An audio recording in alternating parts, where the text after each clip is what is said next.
Hey everyone, this is Daniel from Life Mastery Quest. And let me start off this session with a quote from philosopher Albert Schweitzer, who said that success is not a key to happiness. Happiness is the key to success. But what does it take to be truly happy? Well, this must be the question at the forefront of our mind on a daily basis. But as you and I both know, it really is. And while this is something that we hear about in the media, in newspapers and videos of all kinds around the web, unfortunately, very few have gone on to answer it. Because you see, a popular belief the academic community held for a long period of time was that happiness is heritable and extremely stable over the course of people's lives. The logic went that you're basically a victim of the wiring of your neurobiology. And no matter how hard you try, you'll always return to your baseline levels of well-being. In other words, your genetics will determine the levels of happiness you'll experience in life. And if you're not born with it, you're screwed. That's not very inspiring, right? Well, there's good news, because new research from Sonia Lyubomirsky, who is a professor in the Department of Psychology at the University of California, together with her colleagues, have proven this belief wrong. And based on a body of research in the field of positive psychology, they were finally able to identify the most important factors that determine happiness. And here they are. 50% stands for your genetically determined set points. 10% stands for your life circumstances, your life conditions or situations. And 40%, which is a staggering amount if you think about it, stands for your intentional behavior and activity. And to quote Professor Lyubomirsky right from her book, The How of Happiness, she writes, "The key to happiness lies not in changing our genetic makeup, which is impossible, and not in changing our circumstances, namely seeking wealth or attractiveness or better colleagues, which is usually impractical, but in our daily intentional activities." Isn't that great news? That means that all of us could be measurably happier if only we figured out what precise behaviors and activities we should engage in on a daily basis, right? Well, before we get there, let me share with you something else. You see, in his book, Authentic Happiness, Martin Seligman, who is often called the father of positive psychology, translates this 50, 40, and 10 ratio into what he calls the happiness formula. H equals S plus C plus V, where H is happiness, S is the set point, C stands for circumstances, and V represents the factors under our voluntary control. And while I tend to agree with the formula proposed by Professor Seligman, I cannot help but question the figures presented by Professor Lyubomirsky and her colleagues. And again, I don't suggest to have it all figured out, as I'm not even remotely a world expert on happiness, so take this with a grain of salt. But considering how they managed to come up with these numbers, the pool of quantitative and qualitative data available, as well as the interpretation behind them, is rather debatable. Not to mention a number of cognitive biases like the round number bias and the oversimplification fallacies, to name a few. Of course, viewed from this perspective, it is rather difficult to say that happiness is a formula. Why? Because happiness is not a hard science, as it is way too complex to quantify. Now, having said that, I do agree with the overall principle behind their findings, which is that while you may not have any control over the cards you're dealt, you do have control over how you play those cards. It's about understanding that there are things that are within your control and things that are not, and recognizing the importance of focusing on the former, not the latter. Nothing new, right? This is what the Stoics advised us to do over 2,000 years ago. For example, Epictetus said that happiness and freedom begin with a clear understanding of one principle. Some things are within our control, and some things are not. What this means is that the deciding factor in your success and happiness doesn't lie in the external conditions or circumstances. It lies in how you choose to respond to them. In other words, it's not what happens, it's what you do about it that matters. Alright, so now that you understand the overarching philosophy behind what does it take to be truly happy, it's time to talk about the tactics. It's time to talk about the daily practices that will help you achieve heightened and sustained levels of happiness in your life. In the same book, The How of Happiness, Sonia Lyubomirsky shares some of the most important thinking and behavior patterns they've noticed in the happiest participants in their studies.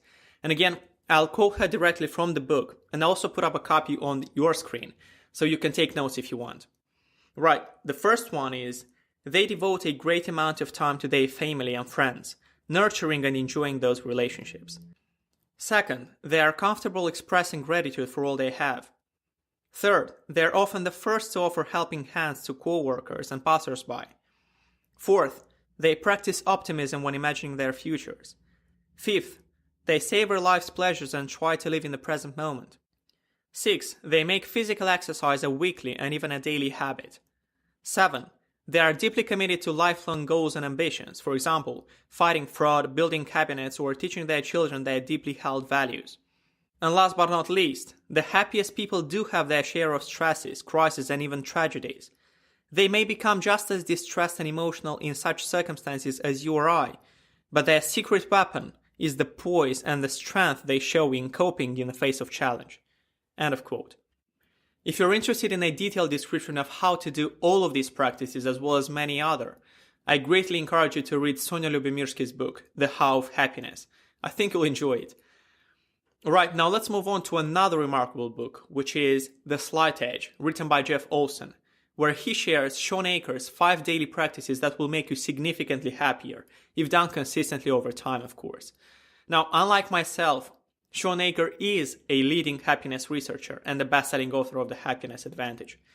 And here are his 5 daily practices, as quoted directly from the book, The Slight Edge. Number 1. Each morning, write down 3 things you're grateful for.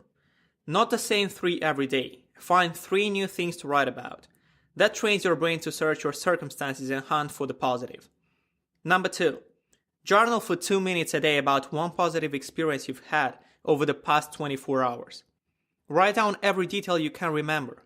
This causes your brain to literally re-experience the experience, which doubles its positive impact. Number 3. Meditate daily. Nothing fancy, just stop all activity, relax, and watch your breath go in and out for 2 minutes.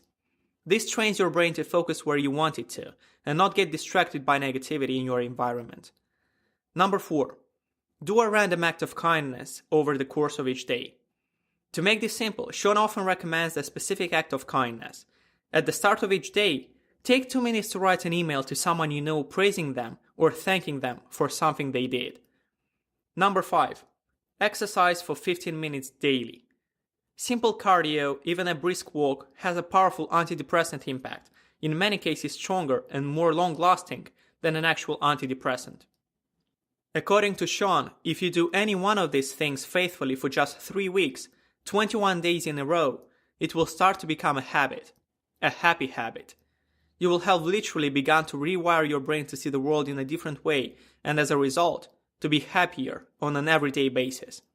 An interesting thing is that you don't have to do all 5 at once. In fact, Sean actually recommends that you don't even try to do that, but instead start with just one and keep repeating it until it becomes a habit. Then add another, and so on. End of quote. There's a powerful body of research behind all of these ideas, but of course, these are not the only activities you could engage in to radically increase your happiness levels. I would personally add to it the practice of forgiveness, the practice of having a positive outlook or a perspective on life, and of course the practice of reading a good book on a daily basis. From my experience, however, the 5 practices shared by Sean Aker are a very good starting point. You can add to it and make your own list later on, but for now, please do your best to embed at least one practice in your daily ritual until it becomes a habit, then add another one, and so on. If you'll do these simple disciplines consistently every day, you'll soon discover that you're slowly but surely becoming a happier version of yourself.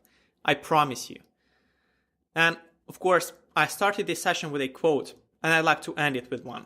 And this time is from Henry David Thoreau, who said that happiness is like a butterfly. The more you chase it, the more it will elude you. But if you turn your attention to other things, it will come and sit softly on your shoulder. As we embark on your own quest to a happier you, please remember to focus on the journey, not the destination, because it's more about what you do every single day. It's about the accumulated effect of those small disciplines you do on a consistent basis.